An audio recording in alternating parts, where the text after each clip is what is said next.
Hello, here to talk to you today about roots and rational exponents.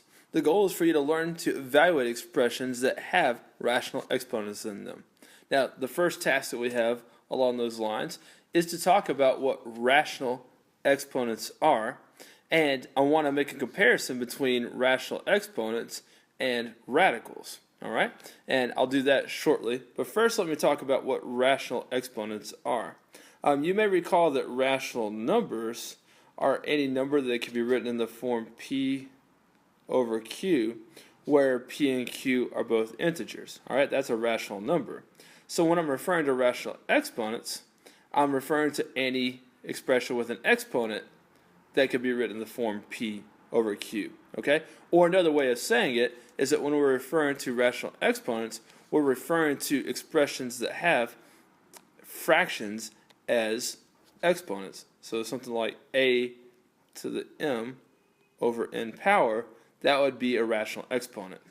Now there's a relationship, as I said earlier, between rational exponents and radicals, it turns out, and I want to show that to you.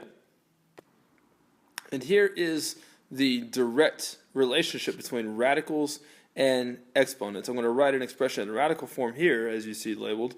I'm going to write the equivalent expression over here in exponential form. And it turns out that you can take nth roots of numbers. You might remember learning about nth roots before. You can find the nth root of a number using rational exponents. The exponential form that matches up with the nth root of a is simply a to the 1 over n power. Now you need to see how that works, what that means and how that works. What that means is that, for instance, if I wanted to find out what the square root of 100 is, that's the same thing as 100 to the 1/2 power. Or if I wanted to find out what the cube root of 27 is, that's the same thing as 27 to the 1/3 power, which you might be a little bit skeptical about, so let me just show you that that actually works.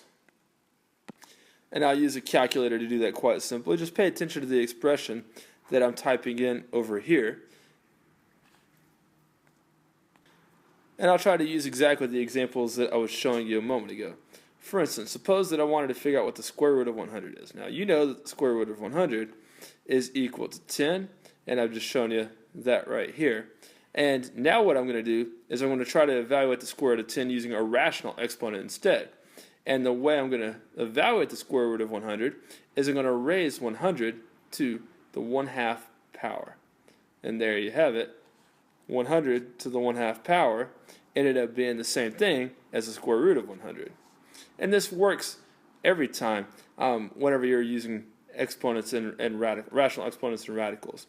I mentioned 27 to the 1/3. Well, let me erase that. Actually, I didn't want that the way it is right there. If I wanted to find out what the cube root of 27 is, which you ought to know is 3, because 3 to the 3rd power gives you 27, I could instead find out what 27 to the 1/3 power is, and 27 to the 1/3 power is 3. All right, one last example. You might know that the 4th root of 625 is 5, and if I did 625 to the 1/4 power, it indeed does give me 5 as a result. So you see the relationship between radical form and exponential form. Here you see a bunch of expressions written in exponential form, and all of the exponents are fractions, so they're rational numbers for each of those exponents. And anytime you're told to evaluate an expression that has a rational exponent like that, a way that you can do that without a calculator, because I've shown you how to do it with a calculator, that's easy to type something into a calculator. The way you could do that without a calculator is to think of that, what it would be in radical form. And so if I raise something to the 1/3 power, we have said that that's the same thing as taking the cube root of that value. And this would be the principal cube root of 125, which would be, of course, 5, since 5 to the 3rd power gives you 125. Okay? Now, here we're making that a little bit more difficult. In order to raise 49 to the 3/2 power, I actually have two options.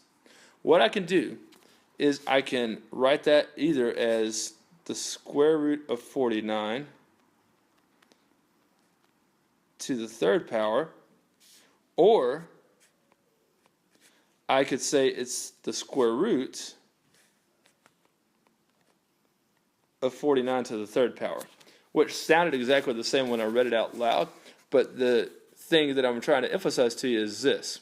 In order to evaluate that expression, I could either first raise 49 to the third power and then take the square root of that value, which is actually what I wrote second here. You raise 49 to the third power, take the square root of that value, or I could use the denominator of the exponent first, take the square root of 49, and then raise that to the third power. Now, they'll both give me the exact same answer, so mathematically it makes no difference which I do, although let's think about which is more reasonable without a calculator. I probably am not going to get you to tell me what 49 to the third power is without the calculator. However, I bet you can tell me what the square root of 49 is. Okay? And so my recommendation is this. Let's work with the smallest numbers that we can. And so when you're trying to evaluate a number that has a rational exponent, I would use the denominator of that exponent first. In this case, take the square root of 49, and then raise that number to the numerator's power. So I'm going to get rid of the bottom half of this.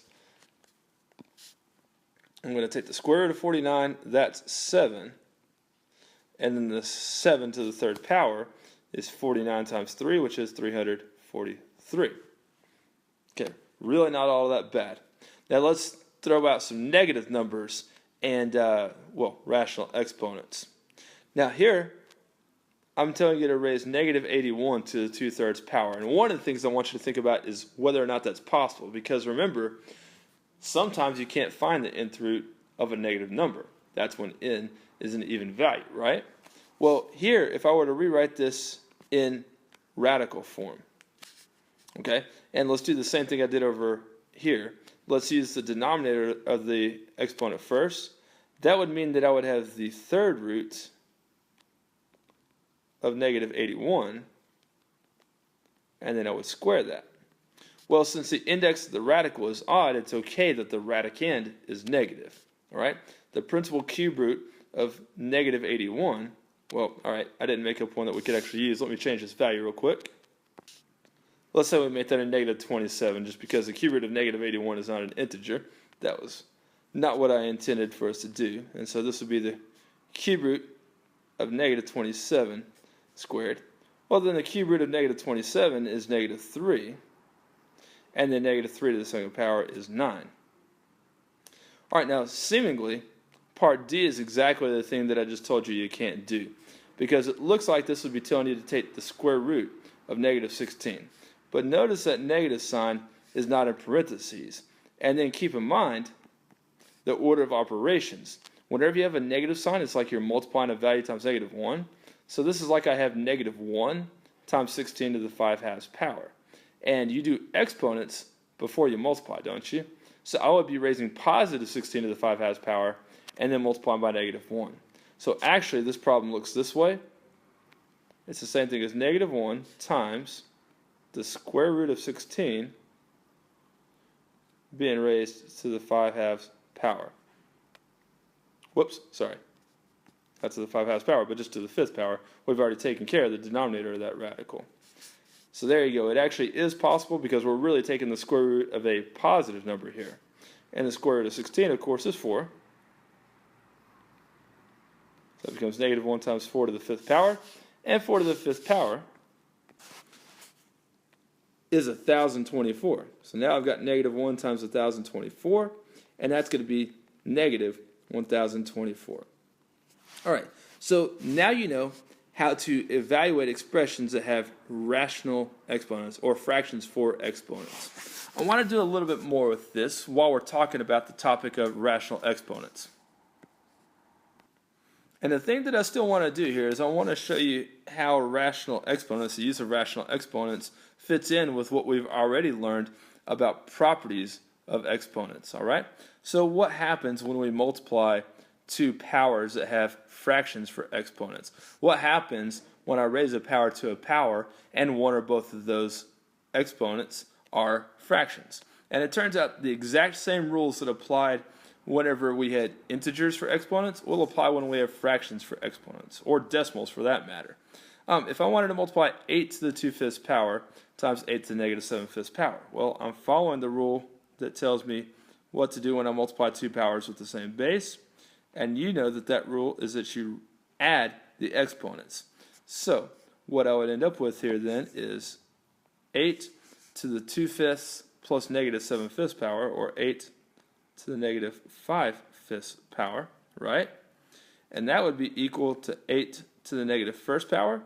And then we know what to do with negative exponents. Let me get this out of the way. We know that we're then going to take the reciprocal of the base, and we're going to change the exponent to positive, so that would become positive 1 over 8. Properties of exponents don't change just because you have fractions for those exponents. Same idea here in part B.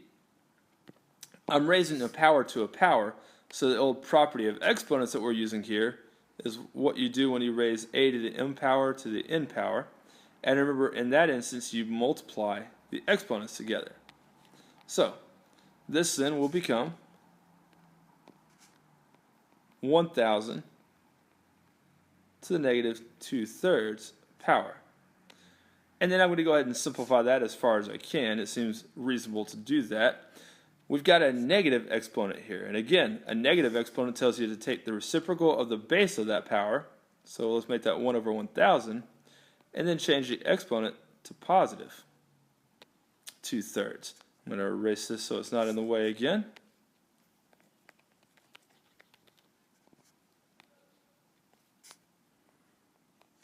So then that becomes 1 to the 2/3 power, which is of course 1, over 1,000 to the 2/3 power.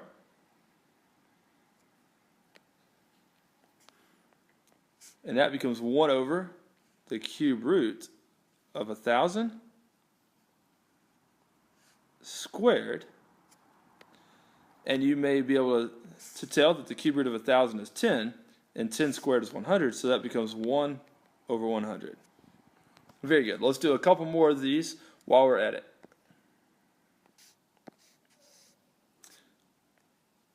Now here's something that's kind of cool.